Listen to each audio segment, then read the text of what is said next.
Halo para pendengar, dimanapun kalian berada. Balik lagi di channel Gary Christopher.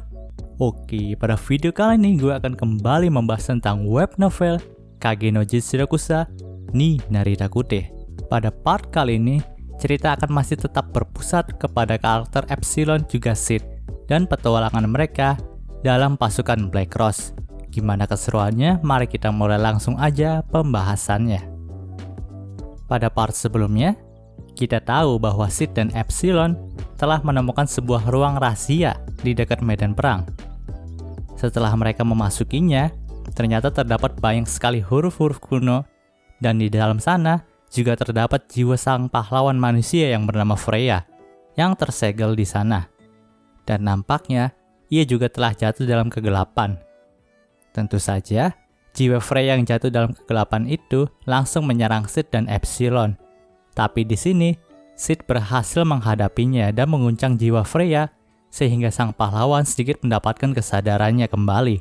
Tapi sayangnya, sang pahlawan langsung menghilang bersama dengan kekuatan jahat yang mengikatnya. Pada part kali ini, cerita pun dibuka dari Epsilon yang sangat terpana karena tindakan juga kekuatan dari tuannya itu. Di sini, Epsilon pun berkata dalam hatinya bahwa ia sangat tidak bisa membayangkan kata-kata apa yang cocok untuk mendeskripsikan kekuatan tuannya itu. Epsilon juga sangat kagum dengan pengetahuan yang dimiliki oleh tuannya. Walaupun tempat yang mereka datangi ini adalah tempat yang masih asing, tapi dengan sekali penglihatan saja, tuannya itu dapat mengetahui segalanya yang ada di dalam ruangan rahasia itu. Bahkan tuannya juga bisa memprediksikan bahwa Freya yang telah jatuh dalam kegelapan akan menyerang mereka. Tapi dengan tindakan yang tepat, tuannya itu bisa mengguncang jiwa sang pahlawan hingga membuatnya sadar. Ya walaupun di sini, semua pandangan Epsilon kepada tuannya itu berlebihan, tapi nampaknya Epsilon pun benar-benar kagum dengan tuannya itu. Kan kita juga udah tahu sendiri, kalau Sid itu sebenarnya nggak tahu apa-apa tentang tempat rahasia yang mereka datangi itu. Bahkan Sid aja baru tahu bahwa jiwa jahat yang menghadang mereka itu adalah jiwa dari Freya, sang pahlawan dari manusia. Tapi, ya lagi-lagi karena kemampuan improvisasinya yang baik, akhirnya Sid pun dapat bertindak keren di hadapan anak buahnya itu. Di sini, Epsilon pun memikirkan kata-kata tuannya kepada Freya, bahwa tuannya itu mengatakan pergi ke sisi lain yang menghubungkan masa lalu, sekarang, dan masa depan. Tapi entah kenapa, Epsilon sama sekali tidak mengerti apa maksud dari perkataan tuannya itu. Melihat Epsilon yang diam saja, membuat Sid menjadi bingung. Lalu, Sid pun menanyakan keadaannya. Lalu Epsilon pun berkata bahwa dirinya tidak apa-apa. Padahal sih di sini, Epsilon masih kebingungan karena kata-kata dari tuannya itu. Kemudian, Sid pun bergumam bahwa Freya adalah pendekar pedang yang luar biasa. Mendengar hal itu, Epsilon pun berkata bahwa tuannya itu jauh lebih hebat dan bahkan 1000 kali lebih hebat dari Freya. Dan seperti biasa, Epsilon pun menggunakan kata-kata berlebihannya untuk memuji tuannya itu. Lalu di sini, Epsilon menanyakan tentang apakah keberadaan Freya ada hubungannya dengan Witch of Calamity Aurora. Mendengar hal itu, Sid pun mengiyakannya. Oke, di sini gue jelasin sedikit ya tentang pemahaman gue tentang Aurora. Aurora itu sosok penyihir bencana yang kesadarannya ditemui oleh Sid saat terjebak di Divine Line. Nah, di sini Seven Shadow pun menyimpulkan kalau Aurora itu telah jatuh dalam kegelapan. Dan karena hal itu, tubuh Aurora itu berubah menjadi aneh, layaknya seekor iblis seperti itulah. Dan dari situlah penyakit demon possession pun mulai menyebar. Jadi bisa dibilang Aurora itu pokoknya dari penyakit demon possession lah. Di sini juga Sid bilang kalau tubuhnya Aurora itu dipotong-potong dan setiap potongannya itu disegel di beberapa tempat. Dan salah satu potongan tubuhnya itu disegel di tempat ini. Lalu, Sid pun berkata kalau sudah waktunya mereka menemui teman lama. Mendengar kata-kata itu dari tuannya, Epsilon pun menjadi menggigil karena tuannya memanggil Aurora sebagai teman. Ya karena memang menurut penyelidikan dari Seven Shadow itu, Aurora itu dianggap sebagai sosok dari iblis Diabolos yang dipuja oleh organisasi musuh mereka, yaitu Ordo Diabolos. Lalu, mereka pun menuju tempat disegelnya potongan tubuh dari Aurora. Panel cerita pun berpindah ke sebuah gudang di dalam kastil dekat medan perang itu. Saat itu, ada 2 orang penjaga yang berada di luar pintu, tapi Sid pun menidurkan mereka dengan sihirnya. Di sini, Epsilon pun bertanya kepada tuannya bahwa apakah potongan tubuh dari Aurora disegel di sini? Lalu Sid pun mengiyakannya, karena memang sebelum bertemu dengan Epsilon, Sid sudah merasakan keberadaan dari Aurora. Di sini, Sid juga memuji Aurora karena memang aura keberadaannya itu sangatlah kuat, sehingga ia bisa merasakannya dari jauh. Bahkan saking kuatnya Aurora, Sid bilang bahwa ia bisa merasakan nafas dingin dari Aurora, walaupun Sid berada di luar pintu gudang itu. Sebelum Sid membuka pintu gudang itu, Epsilon pun meminta tuannya untuk berhati-hati. Namun di sini, Sid pun berkata bahwa ini tidak apa-apa, karena memang dirinya dan Aurora itu sudah berteman. Setelah mereka membuka pintu itu, tampaklah jari monster besar yang bahkan besarnya lebih besar daripada lengan manusia. Tapi di sini, Sid pun mengetahui itu adalah jari dari Aurora, karena memang Aurora merupakan pusat dari penyakit Demon Possession. Jadi pantaslah bentuk jarinya itu seperti monster. Lalu Sid pun menyuntikkan sihirnya ke arah jari itu, dan jari itu pun langsung merespon sihir dari Sid. Di sini, Sid dan jari Aurora pun saling berkomunikasi, walaupun jari Aurora hanya membuat gerakan sederhana untuk merespon perkataan dari Sid, tapi nampaknya Sid bisa mengerti respon dari Aurora itu. Di sini, Sid pun mengingat kembali perkataan Aurora saat mereka bertemu di Different Land, bahwa Sid harus membunuhnya. Tapi di sini, Sid tidak melakukannya, dan bahkan Sid berkata bahwa ia akan mengumpulkan semua potongan tubuh dari Aurora. Seakan bisa mendengar perkataan dari Sid, di sini, jari Aurora pun merespon seakan-akan ia marah kepada Sid. Tapi memang, di sini Sid sudah menganggap Aurora itu sebagai temannya, jadi Sid pun berusaha untuk menolong Aurora. Kemudian, Sid pun menanyakan, apakah Aurora bisa menyusutkan jarinya sebesar jari manusia pada normalnya? Mendengar hal itu, jari Aurora pun merasa bingung karena memang ia masih belum bisa melakukannya. Melihat situasi itu, Sid pun memutuskan untuk melakukan perawatan Demon Possession kepada jari Aurora, karena memang sebelumnya ia sudah menyembuhkan semua penyakit Demon Possession dari Seven Shadow sebelum mereka bergabung ke Shadow Garden. Jadi, untuk merawat satu jari Aurora untuk kembali ke bentuk jari manusia lagi bukanlah sesuatu hal yang sulit dilakukan oleh Sid. Setelah beberapa menit melakukan perawatan dengan sihirnya, jari Aurora pun dikelilingi oleh sihir ungu yang sangat cantik. Lalu jari itu pun berubah menjadi jari kelingking kiri manusia normal. Di sini, Sid pun membuat hipotesis bahwa sepertinya alasan Aurora terpotong-potong dan disegel adalah Freya. Mungkin saja saat dulu, Freya itu bertarung dengan Aurora untuk menghentikannya menyebabkan suatu bencana. Tapi ini hanyalah kesimpulan sementara yang ada di benak Sid, dan ia masih belum yakin tentang hal tersebut. Setelah itu, Sid pun mengambil jari itu, lalu mengajak Epsilon untuk pergi, karena mungkin saja para pasukan Black Rose telah selesai melakukan pembersihan pada medan perang ini. Sid pun pergi sambil menggandeng tangan dari Epsilon yang tentu saja membuat pipi dari Epsilon menjadi merah dan tersipu. Panel cerita pun berpindah ke sudut pandang Epsilon ketika Sid melakukan interaksi dengan jari Aurora. Saat itu, Epsilon sedang berpikir keras tentang semua kejadian yang sudah ia saksikan. Mulai dari keberadaan potongan tubuh Wish of Calamity Aurora, jiwa Freya yang jatuh dalam kegelapan, serangan Ordo Diabolos, pasukan Black Rose, dan kekacauan yang terjadi di kerajaan Oriana.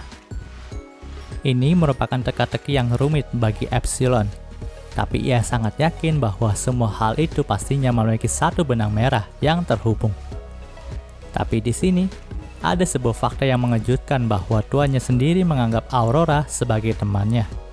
Tentu saja, hal itu bisa membuat Epsilon menjadi berkeringat, karena memang hasil penyelidikan dari Seven Shadows sendiri telah menyatakan bahwa Witch of Calamity Aurora itu adalah iblis Diabolos, entitas yang disembah oleh organisasi musuh mereka, yaitu Ordo Diabolos. Dan yang menjadi kekhawatiran dari Epsilon adalah ia takut kalau saja jari dari Aurora itu bisa mengamuk, lalu menyerang tuannya itu. Walaupun Epsilon sangat mengakui bahwa tuannya itu kuat, tapi tetap saja ia tidak bisa menolak bahwa Witch of Calamity itu bukanlah entitas yang lemah. Bahkan mungkin saja kekuatan dari Aurora itu bisa menyamai kekuatan dari Sid. Namun, ketika melihat tuannya berbicara santai dan bercanda dengan jari Aurora, lama-kelamaan, sikap waspada dari Epsilon pun mulai menghilang. Lalu ia pun mulai kembali mengatakan dalam hatinya bahwa tuannya itu pasti memiliki suatu rencana yang bagus untuk mengatasi permasalahan tentang Aurora ini. Dan Epsilon lebih memilih untuk mempercayai tuannya daripada kekhawatiran yang tak berarti di benaknya itu. Setelah tuannya itu menyembuhkan jari Aurora dari penyakit Demon Possession, Epsilon pun menjadi yakin kembali bahwa selama masih ada Sid, maka kejadian 1000 tahun lalu yang menimpa Aurora menjadi terkena Demon Possession pun tidak akan berlanjut pada masa sekarang ini. Dan dengan antusias, Epsilon pun akan terus percaya juga mendukung tuannya itu. Epsilon dan Sid pun kembali ke camp Black Rose untuk beristirahat. Ketika sudah waktunya makan, mereka pun membagi tugas di mana Sid membuat sup dan Epsilon sedang berburu kelinci untuk dijadikan bahan protein yang akan ditambahkan di sup mereka. Saat itu, jari Aurora pun menggambar sebuah huruf kuno di atas gundukan salju. Lalu ia pun menunjukkan huruf itu kepada Sid. Di sini sebenarnya, Sid itu tidak terlalu mengerti tentang huruf kuno yang digambar oleh Aurora. Tapi karena Sid sudah terbiasa dengan komunikasi yang diberikan oleh jari Aurora, Sid pun menyimpulkan bahwa mungkin saja Aurora sedang memberitahu lokasi dari bagian tubuh lainnya yang masih tersegel. Dan ia pun menuju ke arah kerajaan Oriana. Jadi pastinya, bagian lain dari Aurora ada di kerajaan Oriana ataupun sekitarnya. Melihat respon Sid yang baik kepadanya, di sini jari Aurora pun seakan-akan mengeluarkan respon yang berkata bahwa ia sangat senang karena Sid begitu perhatian kepada dirinya.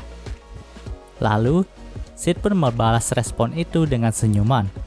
Setelah itu, Sid pun meneruskan untuk membuat supnya. Tapi di sini ia pun bergumam bahwa sup ini masih kekurangan protein. Karena memang yang direndam di dalam pancinya itu hanyalah sayuran saja. Melihat situasi itu, Sid pun membuat lelucon kepada jari Aurora dan berkata bahwa jika saja jari Aurora dapat beregenerasi ketika dipotong dan dijadikan bahan untuk sup ini, maka pasukan Black Rose akan mendapatkan keuntungan besar, di mana mereka tidak akan kehabisan bahan protein untuk dijadikan makanan. Mendengar hal itu, jari Aurora pun membuat respon yang seakan-akan ia marah kepada Sid.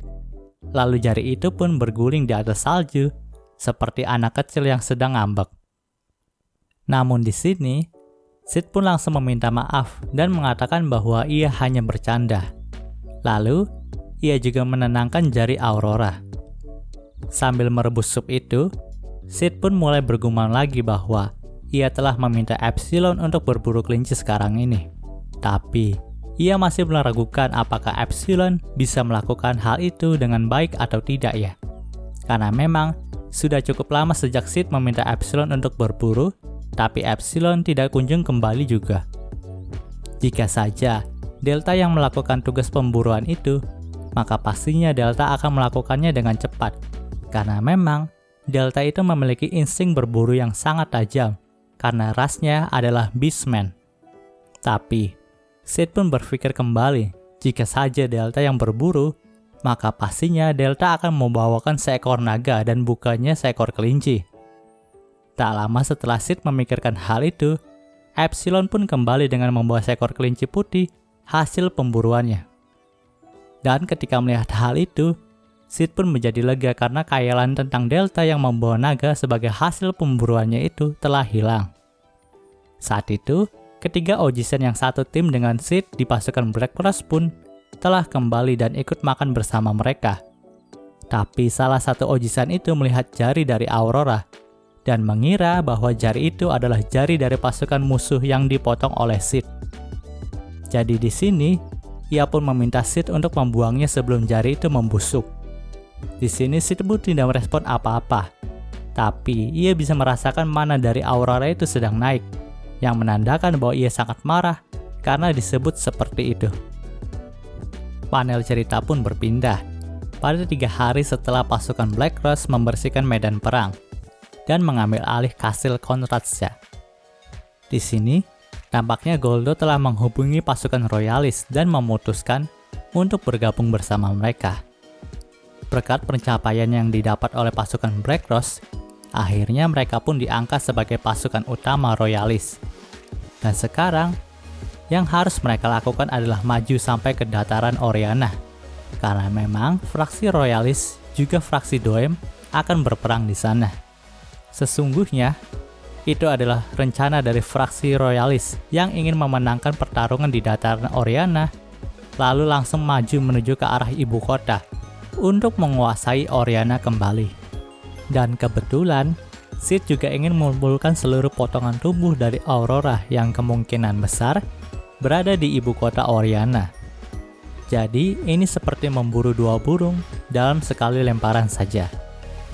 Di sini, Epsilon pun secara resmi telah menjadi anggota unit pasukan Sid. Tapi Epsilon juga membawa 2 anggota lainnya yang dianggap sebagai saudara dari Sid lagi, yaitu seorang pria tampan berambut pendek bernama Kai dan seorang half-elf berambut emas dengan warna mata yang berbeda. Yang satu berwarna emas dan satu yang berwarna perak, dan dia bernama Omega. Namun di sini, Sid tahu mereka berdua adalah seorang wanita yang ditutupi kefeminimannya dengan slime bodysuit. Di sini Epsilon pun membusungkan dadanya dan berkata bahwa mereka adalah anak buahnya di Mitsugoshi Group. Di sini Sid pun menanyakan tentang bagaimana mereka bisa bergabung. Lalu Epsilon pun menjawab bahwa pasukan ini sedang kekurangan orang untuk bertarung. Jadi ia membujuk Goldo untuk memasukkan Kai dan Omega dalam pasukan mereka. Jadi pada akhirnya, Kai dan Omega dapat bergabung dengan Black Cross tanpa mengalami kesulitan apapun. Di sini karena ada 7 orang dalam pasukan unit Sid, jadi mereka pun memutuskan untuk membagi 2 pasukan ini. Pasukan pertama berisi ketiga Ojisen kenalan Sid, dan pasukan kedua berisi Sid, Epsilon, Kai, dan Omega. Dan di sini Sid pun memutuskan untuk menjadikan jari Aurora sebagai maskot pasukan mereka. Di sini, Sid dan pasukannya pun memutuskan untuk mendirikan sebuah tenda setelah semua aktivitas mereka dalam pasukan Black Cross telah selesai. Seperti biasa, Epsilon bertugas untuk memburu kelinci untuk dijadikan bahan pangan protein bagi mereka. Sedangkan Sid, Omega, dan Kai bertugas untuk membuat api unggun juga merapikan tenda mereka. Kemudian, Sid pun memanggil Kai dan Omega untuk ngobrol dengan mereka. Tapi di sini nampaknya Kai dan Omega itu telah salah paham dan mengira kalau tuannya itu akan memberikan perintah kepada mereka. Lalu mereka pun mendatangi Sid dengan menggunakan sihir teleport lalu berlutut di hadapannya. Sid yang melihat kedatangan mereka pun menjadi kaget dan mengatakan bahwa mereka harus datang layaknya manusia biasa saja. Ya bisa dibayangin sendiri aja sih kalau kalian sedang lengah walaupun kekuatan kalian itu kuat, tapi tiba-tiba aja ada orang yang nongol di hadapan kalian dengan menggunakan sihir teleport, ya gimana lah rasanya, pasti kaget banget. Gue agak ngakak sih saat membaca kalimat ini. Kemudian, Sid pun mengira kalau Omega dan Kai itu tidak pandai menghadapi musim dingin karena memang tubuh mereka itu selalu gemetar. Jadi di sini, Sid pun memutuskan untuk menasihati mereka dan meminta mereka untuk mendekatkan diri ke api unggun. Sid pun memanfaatkan kesempatan itu untuk lebih mendekatkan diri kepada Kai dan Omega. Dan cerita di part ini pun berakhir. Oke, mungkin segitu dulu pembahasan web novel Kage no Jitsu Kusanya kali ini. Jika kalian suka video ini, jangan lupa untuk like, komen, dan juga subscribe ya. Dan juga share agar gue lebih semangat lagi dalam membuat video dalam channel ini. Terima kasih telah mendengarkan sampai detik ini, dan sampai jumpa. Bye.